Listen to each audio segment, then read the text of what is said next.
Now, healthcare workers are hard at work around the clock during this pandemic, and that includes dentists. Our Capitol Bureau reporter Lindley Lund spoke with an Overland Park dentist who is 3D printing testing swabs.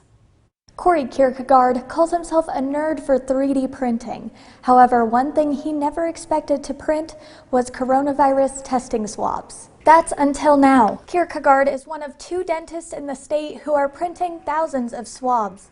Each batch of 400 swabs takes anywhere from 15 to 32 hours to print, depending on the printer. After they are finished, Kirkegaard bags them up for the Kansas Department of Health and Environment, where they are sanitized and sent to healthcare facilities across the state. It's just kind of a nice thing to do something bigger than yourself. Feels good. According to the Kansas Department of Health and Environment, this project will create an additional about 17,000 testing swabs for the state every week. Reporting at the Capitol, I'm Lindley Lund.